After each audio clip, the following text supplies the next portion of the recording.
So hello everyone. So this is CA Sanidhya Saraf, your friend, mentor and coach for Audit and Law. तो कैसे हो आप? उम्मीद कर रहा हूं कि आप अच्छे हो, प्रिपरेशन से एकदम बढ़िया चल रही है। अब की बार का एक ही मंत्र है भाई कि कुछ भी हो जाए, मुझे नहीं पता कि मेरा पिछला अटेम्प्ट कौन सा था, बट आने वाला अटेम्प्ट मेरा आखिरी अटेम्प्ट है। तो दिस इज द मंत्र that every one of you should keep in mind. अब देखना, इस पार्टिकुलर वीडियो के अंदर हम लोग डिस्कस करने वाले हैं बहुत सारी बातें स्टैंडर्ड्स ऑफ ऑडिटिंग के बारे में। और इस वीडियो का नाम हमने दिया है magical video on standards of auditing. And I am going to tell you one thing कि एक बाप वीडियो है। दिस इज ए बाप video and this is going to be very very beneficial for you all. और कम से कम 6 से 7 number आपका आधे घंटे में इंक्रीज होने वाला है। खाली आपको आधे घंटे मेरे साथ बना रहना है और वीडियो को शुरू से लेके एंड तक देखना है। और हर एक बात जो मैं आपको बताने वाला हूं, आपने क्या कर लेना है सर? नोट डाउन कर लेना है। ठीक है जी। अब इस पार्टिकुलर वीडियो के अंदर अपन क्या क्या चीजें डिस्कस करने वाले हैं। सबसे पहले आपको मैं कुछ गोल्डन पॉइंट्स बताऊंगा जो स्टैंडर्ड्स पढ़ते वक्त याद रखना है, कुछ गोल्डन चीजें जो याद रखनी है। और दूसरी चीज जो सबसे इंपॉर्टेंट है, हम लोग इंटरलिंकिंग स्किल्स के बारे में बात करेंगे कि कौन से स्टैंडर्ड का इंटरकनेक्शन कहां कहां जा सकता है, किस किस स्टैंडर्ड के साथ जा सकता है, किस किस जगह जा सकता है। तो we are going to talk about the interlinking skills, interlinking part. तो ऑब्वियसली उतनी डिटेल्ड में अपन नहीं जाएंगे, बट आई टेल यू कि कहां कहां इंटरलिंक हो सकता है, तो आप उसे नोट डाउन करके रख लीजिएगा। एंड पक्का पक्का पक्का 6 से 7 नंबर आपके इस वीडियो के बाद इंक्रीज होने वाले हैं if you follow the video religiously. ठीक है। तो सबसे पहले आपने क्या करना है? सबसे पहले आपने अपनी अटेंडेंस लगानी है। और अटेंडेंस कैसे लगाओगे? वीडियो को लाइक करके। और प्यार कैसे दिखाओगे? वीडियो को शेयर करके, चैनल को सब्सक्राइब करके। तो चलो लेट अस गेट स्टार्टेड। सबसे पहले कुछ गोल्डन पॉइंट्स की बात करेंगे, उसके बाद विल टॉक अबाउट इंटरलिंकिंग। और इंटरलिंकिंग में ना मैं लास्ट से फर्स्ट जाऊंगा, मतलब ऐसे 800 सीरीज से स्टार्ट करूंगा और फिर ऐसे 200 तक जाऊंगा। ठीक है। तो सबसे पहले जब हम ऑडिट की बात करते हैं तो अपन कौन से वर्ड्स यूज करते हैं सर? पता है अपने को? क्यों बच्चों वाली बातें बता रहे हो? We use the word auditor, we use the word opinion, we use the word reasonable assurance. ठीक है ना? We use this particular phrases. We use the word FRF, हम एफआरएफ यूज करते हैं, फाइनेंशियल रिपोर्टिंग फ्रेमवर्क यूज करते हैं। लेकिन अब ये चीजें हमारे सबकॉन्शियस माइंड में इतनी ज्यादा इनबिल्ट हो जाती है कि हम हर जगह यही वर्ड्स यूज करने लगते हैं। अब अपने को ध्यान क्या रखना है जब अपन रिव्यू स्टैंडर्ड्स में जाएंगे? तो रिव्यू स्टैंडर्ड्स में दो रिव्यू स्टैंडर्ड्स हैं, एक है एसआरई 2400, एक है SRE 2410। SRE 2400 that is review of historical financial statements. उसके अंदर तो आप वर्ड यूज करोगे ऑडिटर, ठीक है, चलेगा। लेकिन 2410 में review of interim financial statements में आप ऑडिटर वर्ड यूज नहीं करोगे सर, प्रैक्टिशनर वर्ड यूज करोगे। अगर क्वेश्चन आता है review of interim financial statements का और आप वहां पे ऑडिटर वर्ड यूज करते हो, एग्जामिनर सीधा 0 मार्क्स दे देगा। उसके बाद आप ओपिनियन ओपिनियन ओपिनियन इतना यूज करते हो, बट आपको पता है रिव्यू स्टैंडर्ड्स में आप ओपिनियन वर्ड यूज नहीं करोगे, आप कंक्लूजन वर्ड यूज करोगे। क्या यूज करोगे? कंक्लूजन वर्ड यूज करोगे। और ऑडिट में आप देते हो सर रिजनेबल एश्योरेंस, जबकि आप रिव्यू में देने वाले हो मॉडरेट एश्योरेंस या फिर नेगेटिव एश्योरेंस। और यहां पे जो एश्योरेंस होता है that is a negatively worded assurance. तो जैसा अपन ऑडिट में बोलते हैं ना कि भाई as per the information explanation obtained by us we report that the financial statements are true and fair. यहां पे अपन रिव्यू में नेगेटिवली वर्डेड एश्योरेंस बोलेंगे that nothing has come to the practitioner's attention which causes him to believe that the financial statements are not true and fair. उसके बाद जब हम जाते हैं रिलेटेड सर्विस वाले स्टैंडर्ड्स में, तो भाई रिलेटेड सर्विस वाले स्टैंडर्ड्स तो वो होते हैं जहां पे आप ओपिनियन दोगे ही नहीं, तो गलती से भी ओपिनियन, गलती से भी एश्योरेंस, ये सारे वर्ड यूज मत कर देना। यहां दो एसआरएस हैं, एक है एसआरएस 4400 जहां आप वर्ड यूज करने वाले हो ऑडिटर, जहां पे आप रिपोर्ट करोगे फैक्चुअल फाइंडिंग्स के ऊपर। किसके ऊपर रिपोर्ट करोगे? फैक्चुअल फाइंडिंग्स के ऊपर। एंड एक है एसआरएस 4410 कंपाइलेशन एंगेजमेंट का, जहां आप ऑडिटर वर्ड यूज नहीं करोगे, बेटा गलत हो जाएगा एकदम, प्रैक्टिशनर वर्ड यूज करोगे और यहां आप रिपोर्ट करोगे कंपाइलेशन एंगेजमेंट के ऊपर। ठीक है, यहां आप एक कंपाइलेशन का रिपोर्ट इशू करोगे। उसके बाद जब हम अदर एश्योरेंस एंगेजमेंट में जाएंगे, तो अदर एश्योरेंस एंगेजमेंट जब एसईज लगता है तो यहां पे 3 एसईज हैं। One we have SE 3400 that is examination of prospective financial information. Then we have SE 3402 जो कि सर्विस ऑर्गेनाइजेशन के ऑडिटर की बात करता है। And then we have SE 3420 जो examination of pro forma financial information की बात करता है। अब यहां पे भी आपने स्पेसिफिकली कुछ चीजों का ध्यान रखना है कि जब हम बात करेंगे एसई 3400 की एग्जामिनेशन ऑफ पीएफआई, वहां पे अपन वर्ड ऑडिटर यूज करते हैं, वर्ड ऑडिटर यूज करते हैं, बट एश्योरेंस रीजनेबल एश्योरेंस नहीं होता है, मॉडरेट एश्योरेंस होता है या फिर नेगेटिव एश्योरेंस होता है। जब हम लोग ऐसे ही 3402 की बात करते हैं, वहां पे भी टॉक अबाउट सर्विस ऑर्गेनाइजेशन का ऑडिटर, तो यहां पे एसओ का ऑडिटर वर्ड यूज करते हैं। और जब हम लोग ऐसे ही 3420 की बात करते हैं, वहां पे अपन वर्ड प्रैक्टिशनर यूज करते हैं, ऑडिटर यूज नहीं करते हैं। और ये 3402 एंड 3420 दोनों में आप रीजनेबल एश्योरेंस देते हो। छोटी छोटी चीजें हैं, बट कहां गलती करोगे पता भी नहीं चलेगा, कहां मार्क्स जाएंगे पता भी नहीं चलेगा। ठीक है। उसके बाद ऑडिट में ना स्टैंडर्ड्स पढ़ते वक्त there is a difference between alternative procedures, additional procedures. बच्चे साइमल्टेनियसली यूज कर लेते हैं, बट वो साइमल्टेनियस नहीं है। सपोज आप किसी जगह कोई प्रोसीजर ए परफॉर्म नहीं कर पाए, तब आप उसकी जगह परफॉर्म करोगे ऑल्टरनेटिव प्रोसीजर। फॉर एग्जांपल, आपने physical verification of inventory attend करना था एज पर ऐसे 501, बट किसी कारण से आप अटेंड नहीं कर सकते, you are not able to attend. तो इन दैट सिचुएशन आप क्या करोगे? Alternative procedure. आपको एक्सटर्नल कंफर्मेशन लेना था एज पर ऐसे 505, आप नहीं ले सकते, alternative procedure. Then you will think about some alternative procedure, and then if alternative procedure can not be performed and you modify the opinion.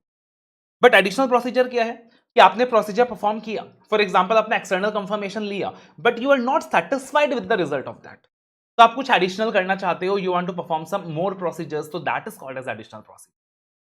उसके अलावा कुछ ऐसे वर्ड्स हैं जो आप कोशिश करिएगा ज्यादा से ज्यादा यूज करें ऑडिट में, जो ऑडिट के स्टैंडर्ड वर्ड्स होते हैं। जैसे for example account balances use कीजिए, क्लास ऑफ ट्रांजैक्शंस यूज कीजिए, डिस्क्लोजर्स यूज कीजिए, कोरबरेटिव एविडेंस यूज कीजिए, पॉपुलेशन यूज कीजिए, प्रोफेशनल स्केप्टिसिज्म यूज कीजिए, रीजनेबल एश्योरेंस यूज कीजिए, प्रोफेशनल जजमेंट यूज कीजिए। ठीक है ना? तो यूज दिस स्टैंडर्ड वर्ड्स, जो ऑडिट के अपने स्टैंडर्ड वर्ड्स होते हैं। Applicable financial reporting framework use कीजिए, generally accepted auditing procedures use कीजिए, तो अच्छे स्टैंडर्ड वर्ड्स यूज कीजिए। उसके बाद अगर पूरे ऑडिट के अंदर एक चीज कॉमन है अक्रॉस ऑल द स्टैंडर्ड्स, अगर कभी भी ऑडिटर डिलीमा में है, कभी भी ऑडिटर डिलीमा में है, मैं क्या करूं, मुझे नहीं पता भाई, मैं कंफ्यूजन में हूं, I don't know what to do, तो वहां पे ऑडिटर क्या लेगा? Legal advice. वहां पे ऑडिटर क्या लेगा? Legal advice. उसके बाद ऑडिटर कभी भी अगर रोम आइडेंटिफाई करता है, ऑडिटर अगर कभी भी रोम आइडेंटिफाई करता है, risk of material misstatement identify करता है, तो ये सारे स्टैंडर्ड्स आपके दिमाग में आने चाहिए। एक तो 315 जहां अकॉर्डिंगली आप रोम आइडेंटिफाई करते हो, एक ऐसे 330 जहां पे आप रिस्पॉन्स डिजाइन करते हो, एक ऐसे 260 कम्युनिकेशन टू टीसीडब्ल्यूजी, एक ऐसे 450 valuation of miss statements, and एक ऐसा 705 that is a withdrawal. Rather जब आप रोम आइडेंटिफाई करते हो ना कहीं जो पूरा 500 सीरीज है, पूरा का पूरा जैसे 500 सीरीज है, वो भी कहीं ना कहीं पिक्चर में आता है। उसके अलावा पूरे ऑडिट में अगर कहीं पे कोई कॉम्प्लेक्स मैटर आइडेंटिफाई करते हो, क्या करते हो? कॉम्प्लेक्स मैटर आइडेंटिफाई करते हो, वहां पे एक्सपर्ट ओपिनियन लेने का है। क्या लेने का है? एक्सपर्ट ओपिनियन लेने का है। अब मान लीजिए सपोज एग्जाम में रिपोर्टिंग का क्वेश्चन आया है, आप कंफ्यूज हो, रिपोर्ट कैसे करूं? एमसीक्यू है तो आपको स्पेसिफिक लिखना ही पड़ेगा, you don't have any choice. But descriptive question है, सपोज आपको पूछा है how to report and you are confused, तो आपको सेफ्टी दिखाना है, वहां पे सेफ्टी के साथ आंसर लिखना है। अब सेफ्टी के साथ कैसा आंसर लिख सकते हो? You can just write consider implications in auditor's report. Consider the implications in auditor's report. Suppose question में है कि there is some material misstatement, you have the evidence, but you are not sure कि qualified देना है या adverse देना है, तो जबरदस्ती कुछ गलत लिख के मत आना। rather आप लिख देना auditor shall give qualified oblique adverse as the case may be, या फिर auditor shall modify the opinion. तो always you have to play it safe. उसके अलावा अगर पूरे ऑडिट में कहीं भी आपको एक सिचुएशन मिलती है कि boss auditor is unable to continue, जैसा आप देखोगे तो दो मेजर स्टैंडर्ड्स हैं। एक ऐसा 705 जहां पे लिमिटेशन ऑन स्कोप की बात की गई है, एक ऐसे 240 जहां बहुत सारे फ्रॉड्स मिल गए आपको और आप डिसाइड कर रहे हो कि boss it is unable to continue. तो जहां भी पूरे ऑडिट में ये बात आती है ना, auditor is unable to continue, तो यहां पे कॉमन फ्रेज क्या आता है बताएं? Determine PLR. Determine PLR. PLR का मतलब क्या है? Professional legal regulatory responsibilities. Determine PLR, professional legal regulatory responsibilities. और जब भी आप अनएबल टू कंटिन्यू हो, आप 3 गोल्डन शब्द बोलोगे। आप 3 गोल्डन शब्द बोलोगे, वो 3 गोल्डन शब्द ILU नहीं है, हमेशा वो मत सोचा करो। यहां ये 3 गोल्डन वर्ड्स है, ILP, ILU की जगह ILP, इफ लीगली परमिसेबल। तो ऑडिटर कब, जब भी ऑडिटर विड्रॉ करने के बारे में सोचेगा, कब विड्रॉ करेगा? If legally permissible, if legally possible, and determine करेगा पीएलआर। पीएलआर का मतलब professional legal and regulatory responsibilities. अगर आपने एग्जाम में ऐसे का नाम नंबर याद है, तब तो आप एकदम शान के साथ लिख के आते हो, शान और शौकत के साथ लिख के आते हो, एज पर ऐसे जो भी नाम है, जो भी नंबर है, बहुत बढ़िया से लिख के आते हो। What if you don't remember the SA name? What if you don't remember the SA number? तो एकदम लेमन तरीके से लिख के मत आ जाना, as per the relevant standard. No, does not look nice. कुछ अच्छा फ्रेज यूज करो। जैसा क्या यूज कर सकते हो? As per the engagement and quality control standards issued by the ICAI। So this is what you can use as per the engagement and quality control standards issued by the ICAI.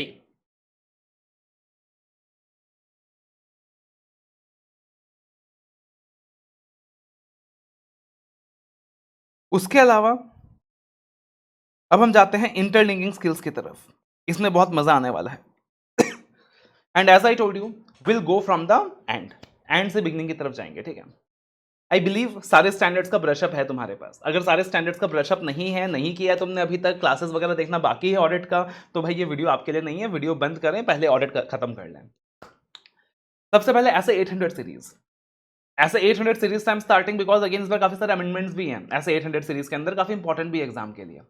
सबसे पहले ऐसे 800 किस चीज के लिए था? वो special purpose financial statements, कि जब स्पेशल पर्पस फाइनेंशियल स्टेटमेंट्स की बात होती है, जो स्पेशल पर्पस फ्रेमवर्क के हिसाब से बनता है, जब उसका ऑडिट होता है तो ऐसे 800 लगता है। अब आप देखोगे ऐसे 800 के साथ भी बहुत सारे स्टैंडर्ड्स हैं जिसका कोरिलेशन दिया हुआ है। जैसे कि जब आप देखोगे क्वेश्चन है वहां पे सबसे पहले एक्सेप्टिंग द एंगेजमेंट।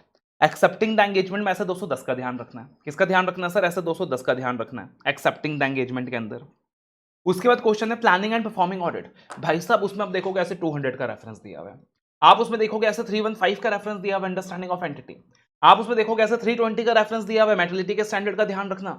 फिर आप देखोगे ऐसे 260 का रेफरेंस दिया हुआ है डिटरमाइन हुम टू कम्युनिकेट। और फिर आप देखोगे भाई साहब ये ऐसे 260 का। तो ये सारे रेफरेंसेस दिए हुए उन्होंने प्लानिंग एंड परफॉर्मिंग वाले टॉपिक के अंदर, ठीक है, प्लानिंग एंड परफॉर्मिंग वाले टॉपिक के अंदर। और फिर जब रिपोर्टिंग का सवाल आता है तो रिपोर्टिंग के सवाल के अंदर आप देखोगे ऐसे 701 के साथ कोरिलेशन दिया हुआ है कि अगर आप की ऑडिट मैटर्स इंक्लूड करना चाहते हो तो 701 अप्लाई होगा।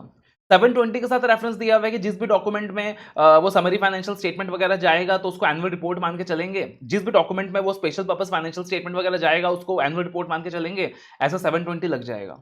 उसके अलावा ऐसा 706 का रेफरेंस दिया हुआ है कि आप चाहो तो अदर मैटर्स का रेफरेंस दे सकते हो and you know about the general purpose financial statements. And आप ईओएम पैरा के अंदर अलर्ट कर देना यूजर्स को कि जो फाइनेंशियल स्टेटमेंट है वो स्पेशल पर्पस फ्रेमवर्क के हिसाब से बना है। तो ये सारे रेफरेंसेस है। 705 तो है ही है। उसके अलावा ऐसे 805। अब ऐसे 805 किस चीज का स्टैंडर्ड है? That is engagement to report on, कि आप किस चीज के ऊपर रिपोर्ट इशू कर रहे हो? Specific element, specific item of financial statement, right, उन चीजों के ऊपर। तो यहां भी आप देखोगे कि एक्सेप्टिंग द ऑडिट में ऐसे 210 का रेफरेंस है। यहां भी आप देखोगे कि प्लानिंग एंड परफॉर्मिंग में ऐसे 200 का रेफरेंस आ रहा है, ऐसे 320 का आ रहा है, 260 का आ रहा है। ये तो कॉमन ही है, ठीक है, कॉमन ही है।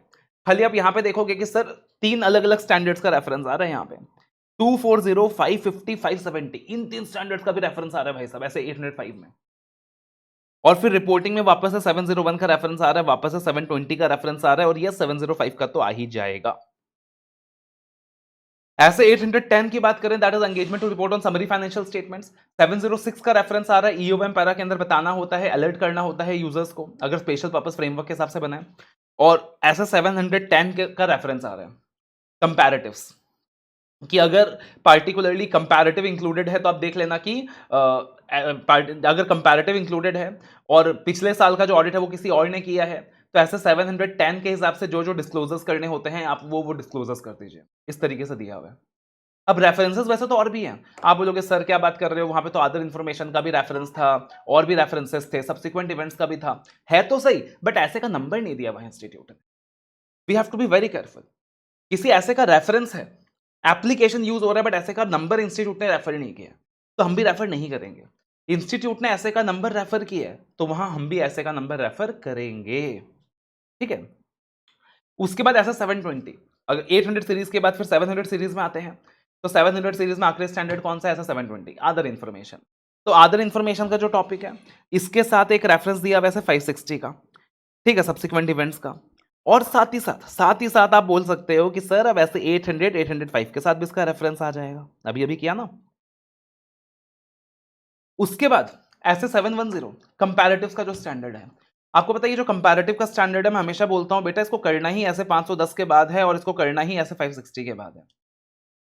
तो एक तो 510 का रेफरेंस आपको देखने को मिलता है कि अगर प्रीसीडिंग ईयर आपने ऑडिट नहीं किया था तो 510 लग जाएगा।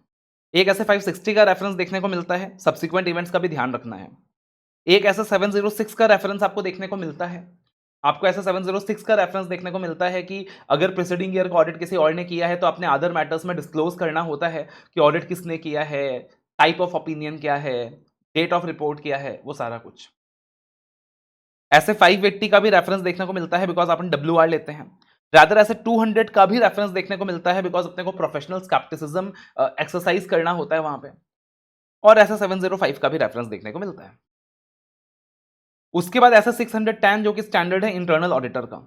तो अगर स्टैंडर्ड ऑफ इंटरनल ऑडिटर की बात करें तो एक तो यहां पे अपने को रेफरेंस देखने को मिलता है ऐसा 315 और एक ऐसे 540। ये दो रेफरेंसेस कहां देखने को मिलते हैं सर? याद करो ऐसे 610 में दो टॉपिक्स थे। एक था using the work of internal auditor, एक था डायरेक्ट असिस्टेंस। तो डायरेक्ट असिस्टेंस का जो टॉपिक था कि डायरेक्ट असिस्टेंस कब कब एडवाइजेबल नहीं है, तो उसके अंदर था कि बॉस जहां भी सिग्निफिकेंट जजमेंट इन्वॉल्व है, और उसके अंदर दो पॉइंट्स आते थे कि अगर रोम ज्यादा है 315 के हिसाब से, या फिर अगर अकाउंटिंग एस्टिमेट्स वगैरह का मामला है 540 के हिसाब से, तो वहां डायरेक्ट असिस्टेंस के अंदर इन दो स्टैंडर्ड का रेफरेंस आता है। ऐसे 505 का भी रेफरेंस वहां पे आता है कि अगर एक्सटर्नल कंफर्मेशन की बात की जाए तो एक्सटर्नल कंफर्मेशन के रिस्पेक्ट में भी अपने को डायरेक्ट असिस्टेंस नहीं लेना है। और उसके अंदर रेदर कारो का भी रेफरेंस आता है, कारो 20 का भी, कारो 20 को भी आप कोरिलेट कर सकते हो बिकॉज याद कीजिए कारो 20 का क्लॉज 14 क्या बोलता है।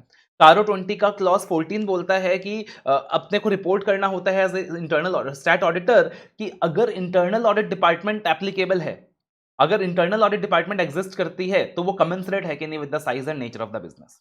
तो कारो का भी क्लॉज 14 आता है। उसके बाद SS 600 that is using the work of other auditors. ठीक है, इसमें ऐसे 620 के साथ भी आप बोल सकते हो सर एक रेफरेंस आता है जो ऑडिटर्स एक्सपर्ट का स्टैंडर्ड था ऐसे 500 के साथ, बिकॉज ऐसे 620 में ऑडिटर्स एक्सपर्ट की बात की है और ऐसे 500 में मैनेजमेंट एक्सपर्ट की बात की है। तो ये दोनों चीजें अपने ध्यान में रख के चलनी है। ये दोनों चीजें क्या करनी है सर? अपने ध्यान में रख के चलनी है। फिर SA 600 using the work of other auditor. तो using the work of other auditor, using the work of components, तो यहां पे एक तो आता है 143 सबसेक्शन 3 का रेफरेंस। 143 सबसेक्शन 3 का रेफरेंस क्यों आता है सर? याद करो 143 सबसेक्शन 3 में जब matters to be included in auditor's report की चर्चा हो रही थी, तो उसके अंदर एक पॉइंट आता है the principal auditor should report, the principal auditor should report कि जो भी ब्रांच ऑडिटर है उसने अपना रिपोर्ट भेजा कि नहीं भेजा, और अगर ब्रांच ऑडिटर ने अपना रिपोर्ट भेजा तो उसने उसे कैसे डील किया। फिर आता है 143 subsection 8 that is talking about the branch auditor कि ब्रांच ऑडिटर को क्या करना है, अपना branch audit report principal auditor को फॉरवर्ड करना है। फिर आता है 705 कि अगर ब्रांच का ऑडिट नहीं हुआ है या आप उसका काम यूज नहीं कर पा रहे हो तो फिर आप क्या कर दोगे, डिस्क्लेमर दे दोगे, या फिर अगर ब्रांच के ऑडिटर ने मॉडिफिकेशन दिया है तो उसका इंप्लीकेशन आप अपने रिपोर्ट में कंसिडर करोगे। और फिर 706 भी आता है कि अगर कंपोनेंट का ऑडिट नहीं हुआ है तो आप अदर मैटर्स पैरा में क्या करोगे सर? रेफर करोगे। उसके बाद आता है हमारा धासोसा स्टैंडर्ड ऐसे 570 दैट इज गोइंग कंसर्न। तो भाई साहब इस स्टैंडर्ड का तो कहना ही क्या है, बहुत सारे रेफरेंसेस हैं। AS1 बिकॉज AS1 या फिर इंड AS1 आप बोल सकते हो, going concern is the fundamental accounting assumption. ऐसे 200 के साथ इसका रेफरेंस देखने को मिलता है इनहेरेंट लिमिटेशन ऑफ ऑडिट के अंदर। याद करो इनहेरेंट लिमिटेशन ऑफ ऑडिट के अंदर जो अदर लिमिटेशंस का टॉपिक था उसके अंदर एक गोइंग कंसर्न था। ऐसे 315 इसके साथ भी रेफरेंस देखने को मिलता है। ऐसे 700, तो ऐसे 700 के अंदर हमने मुर्ग पैराग्राफ किया था material uncertainty with related to going concern कि अगर मान लो मटेरियल अनसर्टेनिटी है बट उसका डिस्क्लोजर दिया हुआ है तो वहां पे ऐसे एज पर ऐसे 570 हम मुर्ग पैराग्राफ में डिस्क्लोज करते हैं, बट वो पैराग्राफ ऑडिट रिपोर्ट में आता है एज पर ऐसा 700। उसके बाद ऐसा 705 कि मान लो मटेरियल अनसर्टेनिटी है बट डिस्क्लोजर नहीं दिया मैनेजमेंट ने तो qualified adverse, going concern assumption inappropriate है तो इन दैट सिचुएशन एडवर्स। ऐसे 701 के साथ भी आपको रेफरेंस देखने को मिल सकता है सर। ऐसे 701 के साथ भी आपको रेफरेंस देखने को मिल सकता है। कैसे? मान लीजिए गोइंग कंसर्न असम्पशन इनएप्रोप्रिएट है, तब क्या देते हो? Adverse opinion. बट मान लीजिए गोइंग कंसर्न असम्पशन इनएप्रोप्रिएट है और डिस्क्लोजर दिया मैनेजमेंट ने। क्या दिया सर? डिस्क्लोजर दिया मैनेजमेंट ने। अब आप एडवर्स ओपिनियन तो दे नहीं सकते, जाएगा तो अनमॉडिफाइड ओपिनियन। तो क्या करोगे सर? मुर्ग पैराग्राफ में डाल देंगे? नहीं, आप मुर्ग पैराग्राफ में भी नहीं डाल सकते बिकॉज मुर्ग पैराग्राफ इज अबाउट कि मटेरियल अनसर्टेनिटी है और उसका डिस्क्लोजर दिया, तो वो अलग है। तो आप क्या कर सकते हो उस चीज के बारे में कि ऑडिट मैटर्स में हाईलाइट कर सकते हो। फिर ऐसे 560, अच्छा इसमें कारो का भी एक रेफरेंस आएगा। याद करो जो फाइनेंशियल इंडिकेटर्स हैं, फाइनेंशियल इंडिकेटर्स में एक पॉइंट दिया हुआ है कि शॉर्ट टर्म लॉन्ग टर्म, कि शॉर्ट टर्म के लिए पैसा लिया, लॉन्ग टर्म के लिए लगा दिया। तो that is one of the that is one of the event casting doubt on going concern, और इसका रिपोर्टिंग कारों में भी है in clause 9 sub clause D. फिर ऐसे 560 सब्सिक्वेंट इवेंट्स का जो स्टैंडर्ड है, तो इसका आपको रेफरेंस देखने को मिलता है AS4 के साथ या फिर इंड AS10 के साथ, जो adjusting and non adjusting events की बात करता है। इसका रेफरेंस आपको AS29 के साथ देखने को मिलता है, अगर कुछ केस वगैरह पेंडिंग है तो प्रोविजन फॉर कॉन्टिजेंट लायबिलिटी बनाया कि नहीं बनाया। AS29 end AS37, AS29 end AS37। Rather आपको मैं बोलूं तो ये जो AS29 इंड AS37 है ना, इसका रेफरेंस तो कहीं भी बना सकता है इंस्टीट्यूट, 700 के क्वेश्चन के साथ भी बना सकता है, कहीं भी बना सकता है। फिर ऐसे 570 going concern, because subsequent event जब को पता चला उसकी वजह से गोइंग कंसर्न भी खतरे में आ सकता है। SA 315 understanding of the entity performing RAP risk assessment procedures. SA 706 and 705, तो ये अलग अलग रेफरेंसेस है जो यूज हो सकते हैं यहाँ पे। ऐसे 550 again one of the favourite standards. तो भाई साहब इसका रेफरेंस आपको कहां कहां देखने को मिलेगा? सबसे पहले ऐसे 550 यानी रिलेटेड पार्टीज की बात हो रही है, तो रिलेटेड पार्टी से रिलेटेड डिस्क्लोजर्स कहां चाहिए होता है? AS18 के अकॉर्डिंग चाहिए होता है या फिर इंड AS24 के अकॉर्डिंग चाहिए होता है। अगर डिस्क्लोजर्स नहीं दिए तो रिपोर्ट मॉडिफाई करना पड़ेगा 705। फिर कारो का क्लॉज 13 के साथ कोरिलेशन है, जो रिलेटेड पार्टीज के ऊपर रिपोर्टिंग की बात करता है, राइट। उसके अलावा रिलेटेड पार्टी का मेन सेक्शन है 188, तो आप 188 को रेफर कर सकते हो। 177 दैट इज ऑडिट कमेटी का अप्रूवल चाहिए होता है for every related party transaction, उसका रेफरेंस आ सकता है, राइट। ऐसे 240 रिलेटेड पार्टी ट्रांजैक्शन के साथ मोस्टली देखा जाता है कि फ्रॉड वाले मामले इन्वॉल्व हैं, 240 आ सकता है। इसमें ऐसे 250 भी आ जाएगा, इसमें ऐसे 250 भी आप लिख लेना कि हो सकता है रिलेटेड पार्टीज के साथ मिलकर आप कुछ लॉ रेगुलेशन का नॉन कंप्लायंस कर रहे हो, तो वो भी आ जाएगा। ऐसे 580 WR, ऐसे 705 ऐसे 540 जो कि अकाउंटिंग एस्टिमेट का स्टैंडर्ड है, तो अकाउंटिंग एस्टिमेट के स्टैंडर्ड में भी ऐसा 315 अपने को अंडरस्टैंडिंग लेनी होती है, अपने को risk of material miss statement identify करना होता है, और सिग्निफिकेंट रिस्क के अंदर एक अकाउंटिंग एस्टिमेट का रिस्क आता है। ऐसे 580 आप WR ले लेते हो एस्टिमेट्स के बारे में। एस्टिमेट में फ्रॉड वगैरह का चांसेस बहुत ज्यादा होता है, ऐसे 240। एस्टिमेट के रिगार्डिंग आप एक्सपर्ट की हेल्प ले सकते हो, ऐसे 620, ठीक है। फिर पार्टिकुलरली मॉडिफिकेशन पॉसिबिलिटी है 705। लिटिगेशंस वगैरह के अगेंस्ट एस्टिमेट बनते हैं, तो again AS29 end AS37। Then ऐसे 520 एनालिटिकल प्रोसीजर्स का जो स्टैंडर्ड है, अगेन इसका रेफरेंस अपने को कहां देखने को मिलता है, कहां कहां देखने को मिलता है? सबसे पहले याद करो ऐसे 315, जब हम बात करते हैं perform RAP risk assessment procedures, तो रिस्क असेसमेंट प्रोसीजर्स के अंदर एक टेक्निक आती है एनालिटिकल प्रोसीजर्स, तो 315 में आता है, ठीक है। और उसके अलावा एनालिटिकल प्रोसीजर्स परफॉर्म करके अगर आपको कुछ रिस्क वगैरह मिल जाता है, कुछ फ्रॉड वगैरह मिल जाता है, तो अपने अपने रोम को रीअसेस भी करना पड़ सकता है। फिर ऐसे 330 याद करो further audit procedures. Further audit procedures की अगर बात करें तो पार्टिकुलरली फर्दर ऑडिट प्रोसीजर्स में टेस्ट ऑफ कंट्रोल्स आता था, सब्सटेंटिव प्रोसीजर्स आता था।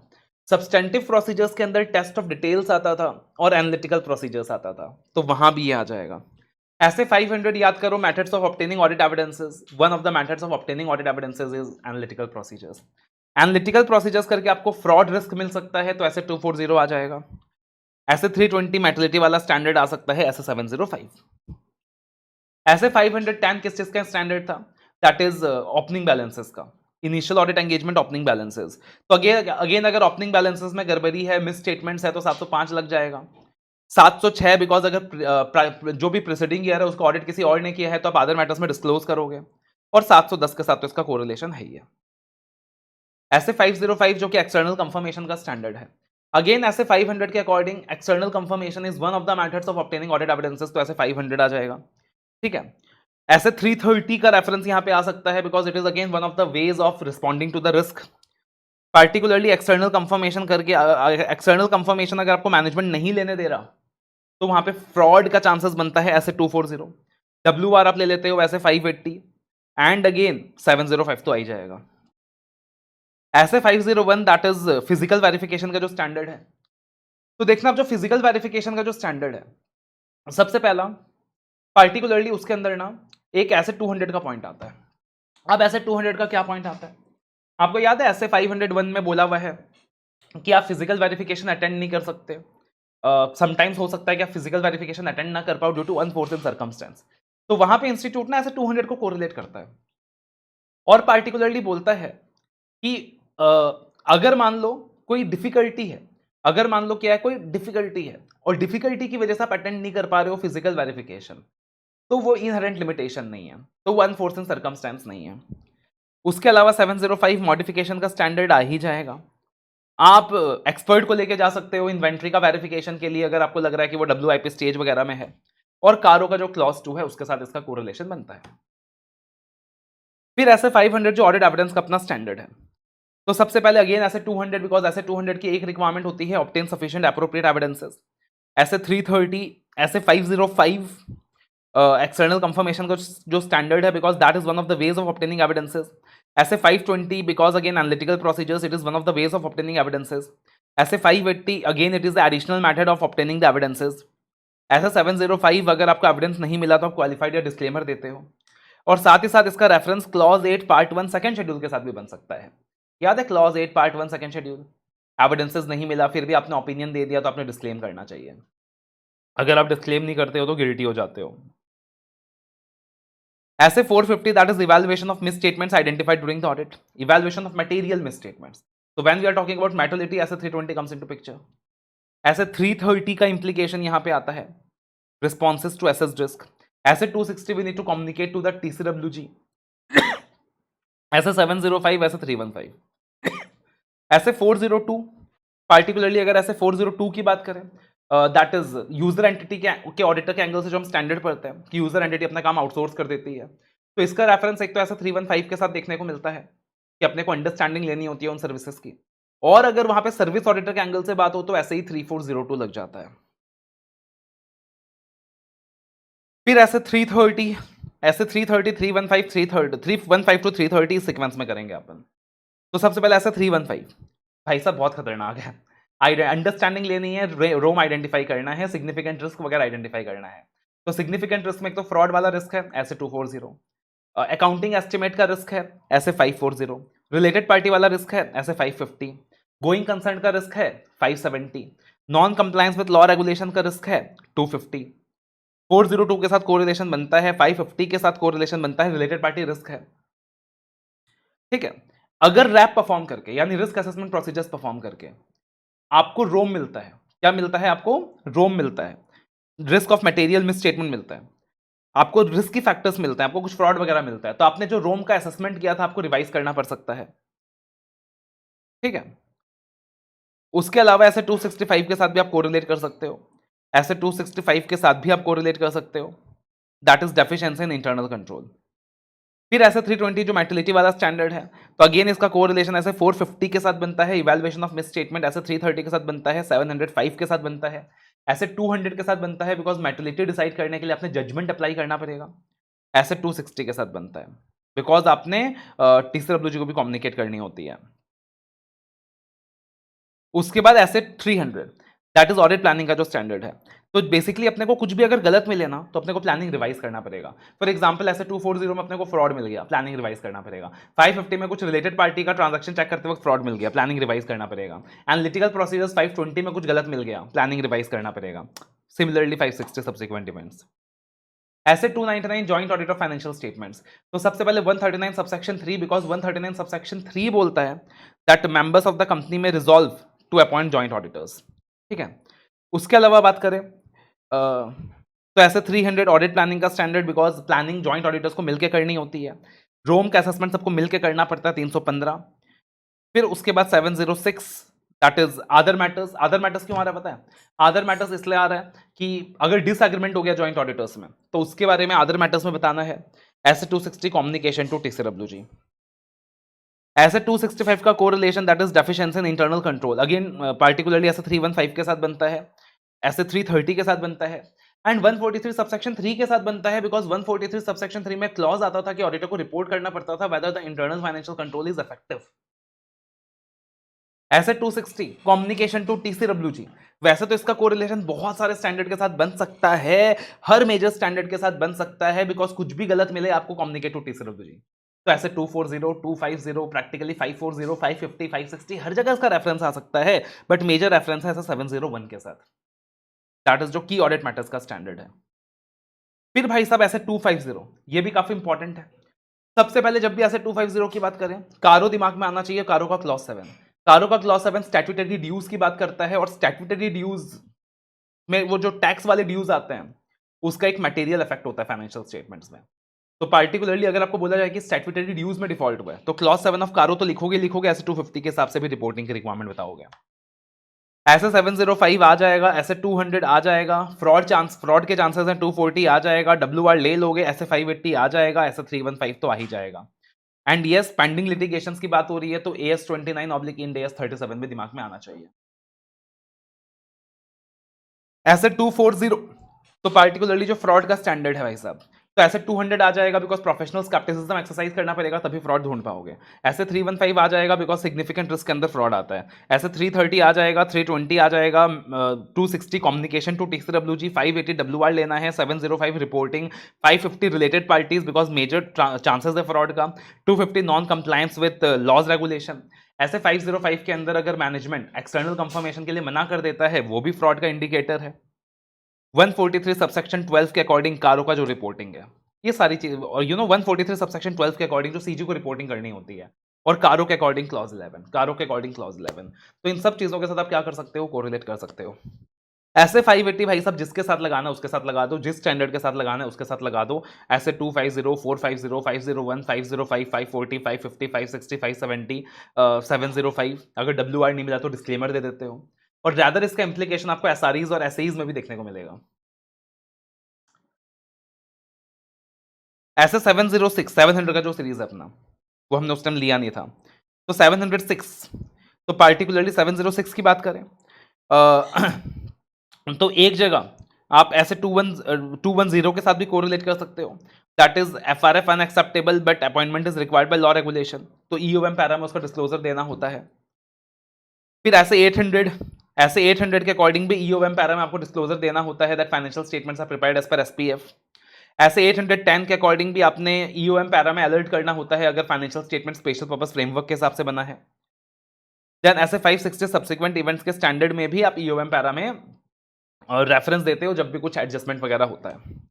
अदर मैटर्स पैरा, तो ऐसे 299 difference among the joint auditors, ऐसे 600 कॉम्पोनेंट का ऑडिट नहीं हुआ, ऐसे 510 प्रीवियस ईयर का ऑडिट कोई और करके गया, ये ऑडिट नहीं हुआ, 710 कंपैरेटिव्स, ऐसे 800 ऑलरेडी हमने बात किया था। और उसके अलावा दो मेजर स्टैंडर्ड जहां रेफरेंसेस का गेम आपको देखने को मिलता है, SQC1 एंड ऐसे 200। तो SQC1 की बात करें तो ऐसे 220 और ऐसे SQC1 साथ में पढ़ना होता है हमेशा। ऐसे 230 assembly of working paper, retention of documentation साथ में पढ़ना होता है, ठीक है। एथिकल रिक्वायरमेंट्स ऐसे 200, fundamental principles of professional ethics, वो सारा SQC1 के अंदर भी आता है। SQC1 का जो रेफरेंस है SRS, SRE, SAE में भी देखने को मिलता है बिकॉज SQC सबको एप्लीकेबल होता है, SQC सबको एप्लीकेबल होता है।